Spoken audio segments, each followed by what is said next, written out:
Iyi radio mwumva ni radio inkingi y'amahoro, ijwi riharanira ukwishyira ukizana kwa buri munyarwanda. Akunze radio nyinde basuje muri kumwe na Musabye na Gaspar. Turakwa gatatu ku itariki ya 31 z'ukwezi kwa mbere muri 2024 ndabasuhuje. Ngiye kubaganirira ku ngingo nise ngo niba ntarutangira President Kagame igihugu arakirundura. Iyi ngingo nayigezeho kubera iki? Iyi ngingo nayitekereje kubera ko ejo mu binyamakuru by'isi hiriwe hasakazwe inkuru ku Rwanda rwasinye amasezerano ni societe yitwa Renault Tinto ngo kugira ngo bazacukure ibuye ry'agaciro ryitwa lithium mu Rwanda. Ibyo binyamakuru by'isi ni byinshi. Le Figaro yo mu Bufaransa yaravuze ngo u Rwanda rwasinye amasezerano kuri lithium n'igihugu ni societe y'ubucukuzi yitwa Renault Tinto.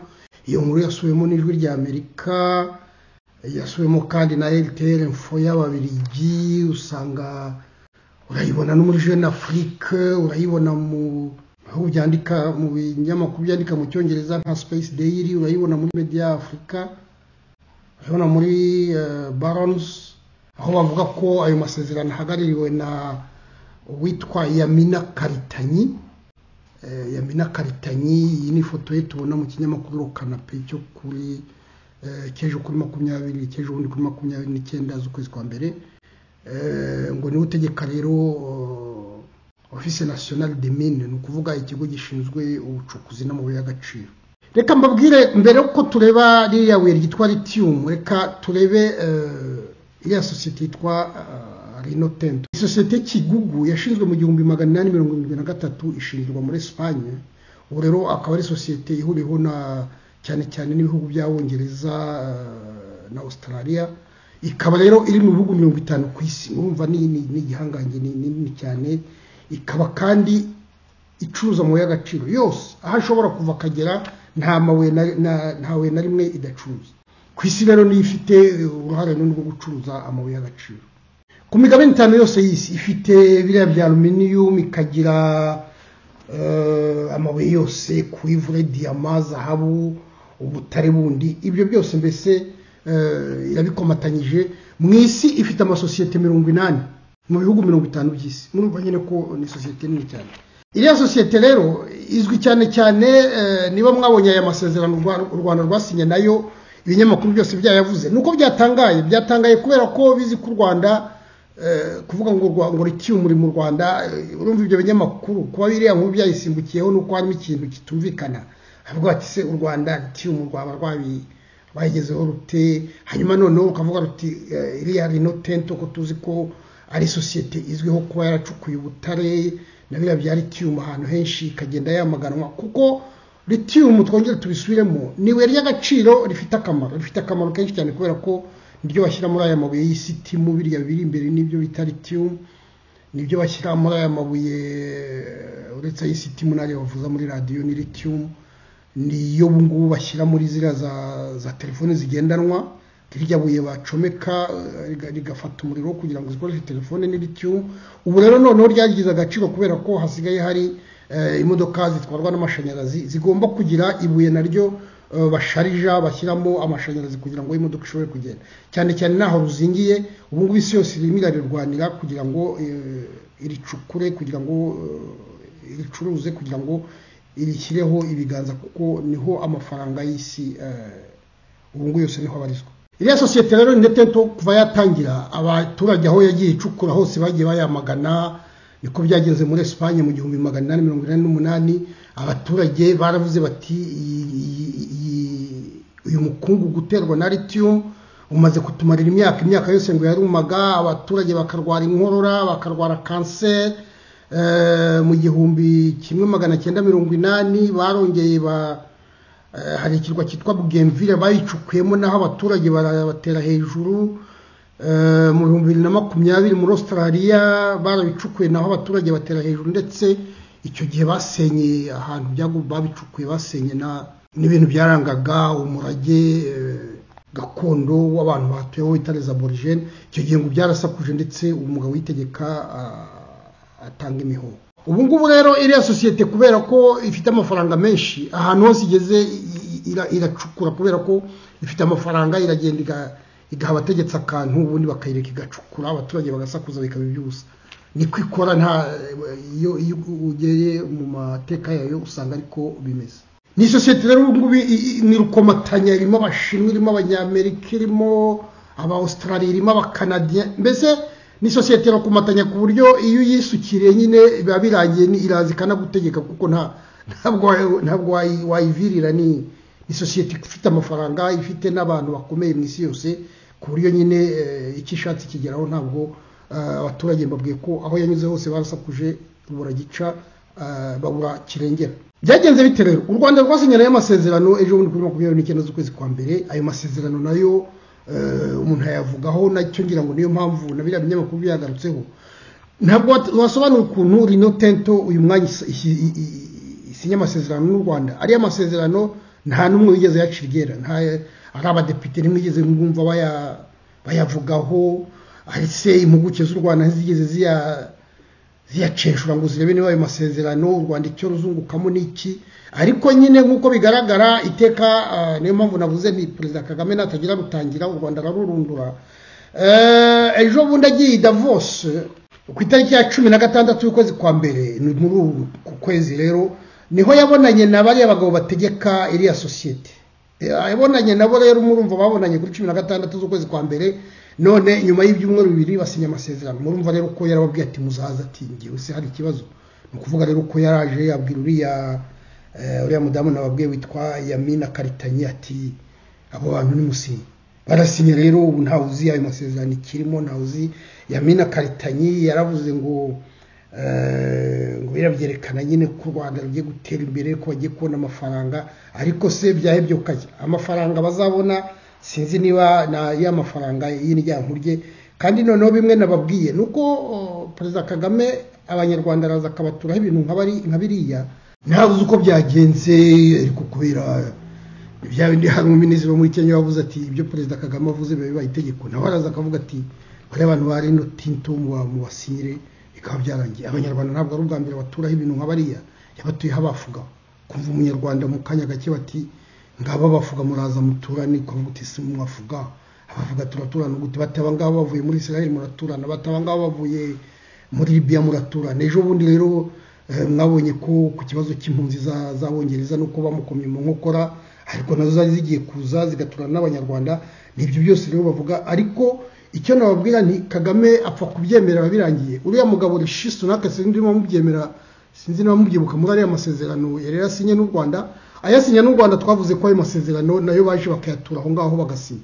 ariko bamaze kuyanga byagenze bite bamaze kuyanga Sunak yari afite icyizere gikomeye cyane yaravuze ati ibyo ngibyo nabyo ati mfite indi plan rero nuko yavuze ati ndatelefona Kagame nongere nsinye n'abandi masezerano kandi koko barabyanze mu gihe y'icyumweru uriya ministre Claire Faye yagarutse mu Rwanda kongera gusinya andi masezerano wakwibaza igihe ayo masezerano niba baragize igihe cyo kongera kuyareba kuko urumva Kagame apfa kubyemera bakavuga bati nta kundi byagenda biruta agasinya kuko ntabwo wakwanga agere gushaka kwikura naho uri murumva rero ni ibintu by'agahomamunwa ayo masezerano Kagame asinyana n'abantu cyangwa akabemerera yagiye atuma u Rwanda ruhomba muri buka icyogajuru bavuze ngo bakizanye cyitwa ngo icyerekezo cyitwa yari yasinyanye n'umugabo w'inshuti witwa Greg Weyler cyaraje nyine amafaranga miliyoni 40-50 aragenda agwa mu muyonga kandi ari amafaranga y'u Rwanda ariko mu nyungu za Perezida Kagame nta uzi icyo yari yafashemo icyo ari cyo murumva rero ni ibintu bitangaje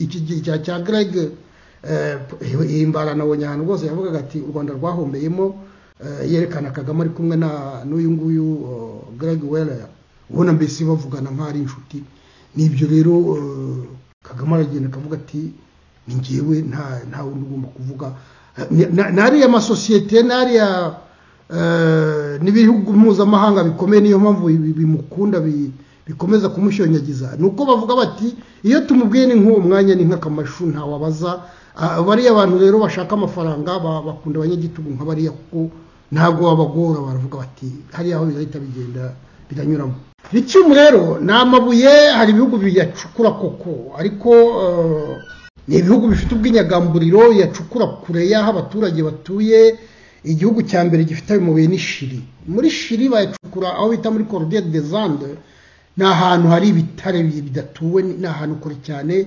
kandi hatari abaturage. Iyo urebye ifoto yaho ni ahantu kugira ngo umuturage azavuga ngo imyaka ye yapfuye ntabwo bimugiraho bigoye, kubera ko bafashe n'ingamba zo kubikumira. Ahandi ni Australia naho ni igihugu kidatuwe, ni ukuvuga ko bacukuye lithium ahantu harenga ahantu hadatuwe, ndetse harutwa n'u Rwanda kuko bafite ibihugu binini cyane. Hanyuma hakabamo ibindi bihugu nka Argentine no muri Chine barahafite, n'Abanyamerika bo ntabwo rimwe na rimwe ntibakunda kubicukura kubera ko ibyabo bazabicukura igihe nikigera. Muri Afurika rero igihugu gifite lithium ni Zimbabwe nayo iracyafite amashyamba murabibona. Ikindi gihugu kibicukura ni Brazil, nayo Brazil muzi uko ingana, na Portugal. Byose rero kandi bifite ubunararibonye, ntabwo ari kimwe no mu Rwanda hacucitse. Ni ukuvuga ko mu Rwanda nubwo bavuga ngo ririya buye ngo bazarishakisha ngo mu ntara y'Uburengerazuba, nta nubwo bavuga hariho nabo byabateye isoni. Mu ntara y'Uburengerazuba se bamenya ari he? Nta nubwo bavuga bati ni mu Rutsiro, ntabwo bavuga bati ni muri za Rusizi, ntabwo bavuga hariho, baravuga ngo ni mu Burengerazuba, ariko ugasanga nyine nabo bafite ubwoba bwo kuvuga hariho. Ni ukuvuga ko nta ntahara afite. Umuntu yavuga ko nta ntahara, ariko niba hanahari Abanyarwanda bakenyere bakomeze, bagiye kongera kubona ibyago bikomeye na ririya buye rya lithium. Ntabwo ari ubwa mbere ku isi igihugu kigeraho kikandura ubutaka bukandura ntibashobore guhinga. Abakunda gusoma muzasome ibintu byabaye muri Guadeloupe. Abazungu bahingagayo bakoresheje imiti iriya batera mu bihingwa, yica ubutaka ku buryo ubu ngubu Guadeloupe ubu nta kintu kikihamera. Ibyo barya byose bagomba kubikura hanze, ku buryo nta kintu, ubutaka baraburuze mbese birarangira. Na hariya rero kubera ko u Rwanda ari agahugu gatoya gacucitse, iriya lithium nta kabuza naho bazabona gakeya izica abaturage, yica imyaka, yica ubutaka.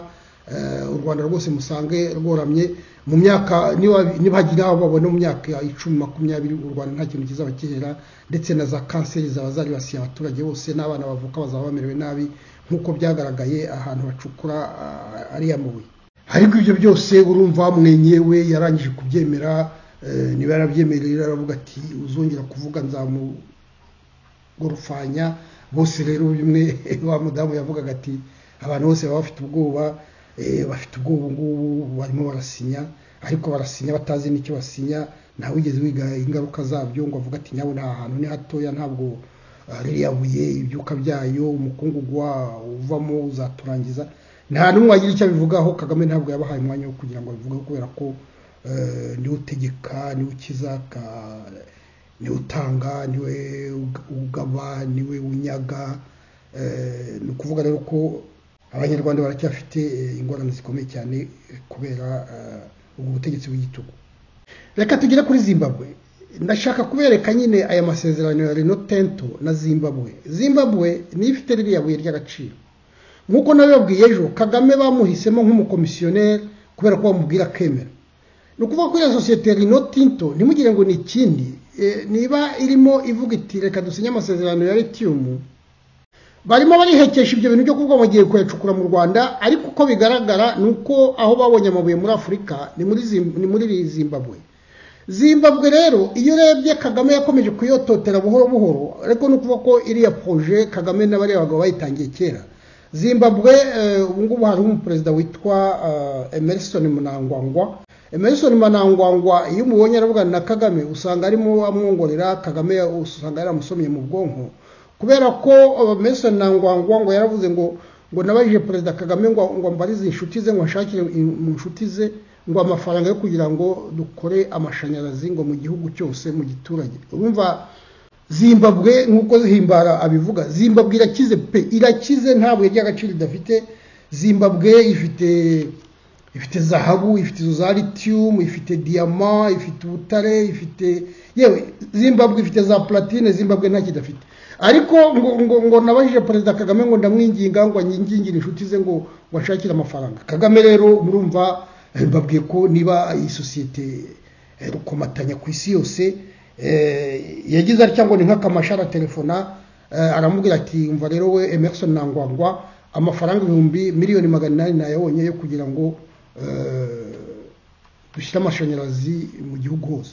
Icyo gihe Kagame umushinga yagiye kutaha, ariko yari yarabiteguye. Ubu muri Zimbabwe habayo isosiyete ya Crystal Ventures. Crystal Ventures uri isosiyete yitwa Masefield ikora ibyo biraka byo hanze. Masefield rero yagezeyo ku kera, ubu niyo yatangiye akazi ko kurya ayo mafaranga, kukurumva kugira ngo bakuze amashanyarazi mu gihugu hose hagomba gushyiraho za pirone, hagomba kugenda batabamo insinga, hagomba kwiga ko umushinga uzagenda. Ubu rero amafaranga ayo mafaranga miliyoni 800 n'ubundi arimo arasubira mu mufuka w'amasosiyete ya Kagame.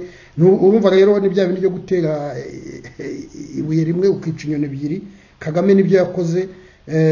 Noneho kandi Zimbabwe iramwubaha. Ubu ngubu ni nk'Imana yageze hariya. Nawe yapfuye kuba kinga akantu mu maso ati nanjye ni mu mpaba professeur banyu. Urumva nyine nko kuvuga ati batavuga ko ndimo bakanyaga cyane bo ntacyo bampa, ati namwe ni mu mpaba professeur banyu mbahembe.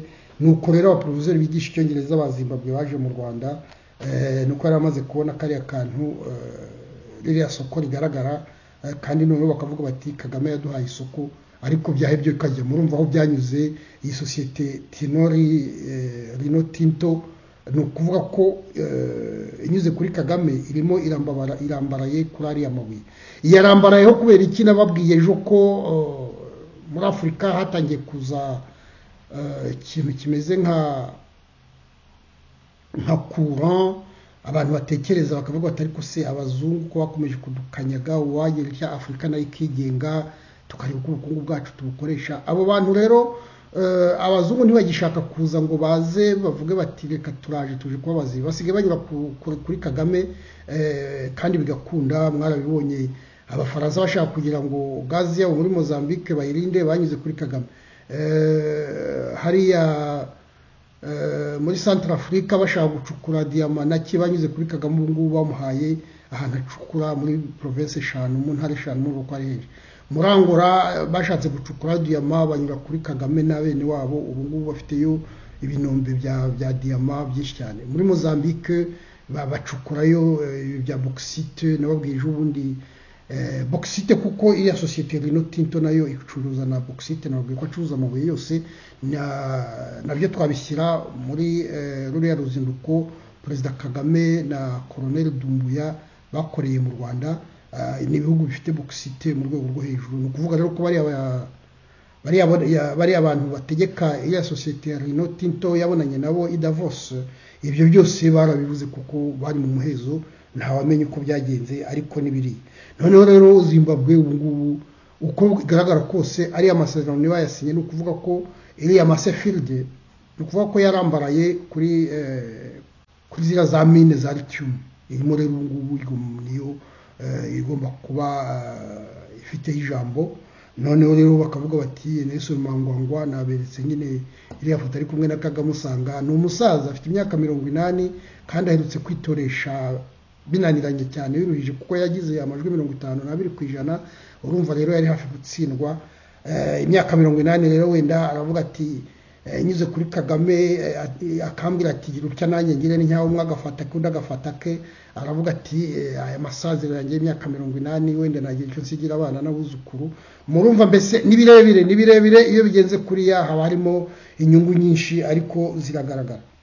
Uko bigaragara iyo uvuga ko Perezida Kagame mu Rwanda azarurundura nuko ibintu abamo usanga bidahuye n'u Rwanda, kuko ntabwo wasobanura ko nk'ubwo agira icyo akavuga ngo Zimbabwe nayiboneye miliyoni 800. Mu Rwanda naho budget yabo muzi ko 40% iyakura hanze kugira ngo ishyire mu ngingo y'imari yayo. Mwabonye umwenda muramubibereka 75% by'umusaruro mbumbe w'u Rwanda ni ideni. Hanyuma ugasanga mbese u Rwanda ibintu ukora ntabwo rwabishobora. Ni ukuvuga ko ni imari zamatse ibihugu baba bakoresha muri za Mozambique aho ngaho bumvise ahantu bafite ntabwo hafata abanyarwanda bakajya gushaka andi masosiyete y'abampatsi ibihugu. Muri Congo Brazzaville nababwiye ko ikiriya gihingwa bagiye guhinga cyitwa raisin ni ikintu bakoresha muri za industrie pharmaceutique. U Rwanda nta ni ukuvuga ko nababwiye ko abantu bambere bageze yari abasuwisi. Mbese usanga ibintu byose Kagame arimo akora ni ibintu byerekeza ku mafaranga, kuko ntituzibeshye iyi si itegekwa n'amafaranga.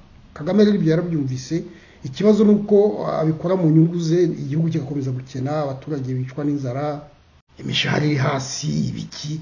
Usanga mbese ibyo byose ntacyo bimariye abanyarwanda. Umva rero dore burya mu Rwanda koko baravuga ngo akamasa kazaca inka kazivukamo. Umanza ari byo koko.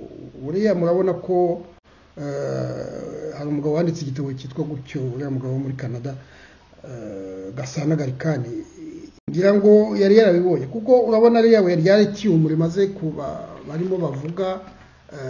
Ni ukuvuga ko umuntu aragenda agasinya amasezerano nk'ayo ngayo akabyemera, akaza akareba ati wowe sinya, uriya mudamu urumva ntabwo ashobora gutera amahane kereka ashaka ko amufunga, cyangwa akavuga ati toka we wa mugani wa mugabo. Ni ukuvuga rero ko uko bigaragara u Rwanda rurimo rurahomberamo, ahubwo ari amasosiyete ye niyo arimo azamuka afite akagaragara. Nuko rero ngibyo kuko n'abari abaperezida bose anyuraho abenshi nk'uko maze kubivuga kuri Manangwangwa mvuga ntarashaje, ariko nk'uko iki kinyamakuru kibivuga bari abantu baba bashaka kwiba no kugira ngo basahure basiganwa n'iminsi. Iyi ni Africa Report yabyanditse ivuga ko mu bihugu bya Afurika ariko bigenda, u Rwanda rukaba rwaragiye muri uwo murongo w'abampatsi ibihugu, nababwiye aho ruri hose ko ariko rugera. Kandi rero none iyo rugiyeyo ubu ngubu rwakoze ibintu bimeze nka bimwe bya Wagner y'Abarusiya, biragenda agashyirayo amasosiyete yo kurinda iyo shoramari. Muzi ko afite amasosiyete akomeye cyane, hari yitwa Radarscape, bafite n'iyitwa Isco, n'amasosiyete yitwara gisirikare akomeye cyane. No kuvuga ko ahageze bafite naho ingabo uvuze zikamurangiza. Ni ukuvuga ko bariya bose bagiye gushora imari baba barinzwe bikomeye, ntibakamenya ibyo ari byo, kuko baravuga ngo ntabwo ari ingabo ariko nabo bitwara nk'ingabo. Ngibyo nguko icyo umuntu yafatamo nuko Perezida Kagame nk'uko nababwiye yagiye mu murongo w'abanyamafaranga bategeka isi, biramuhira rero, ariko u Rwanda ntacyo rukuramo. Ngibyo nguko ninde uzatangira iyi nkubiri, tubitega amaso ngaho. Mwirirwe mwari kumwe na Musabyimana Gaspard.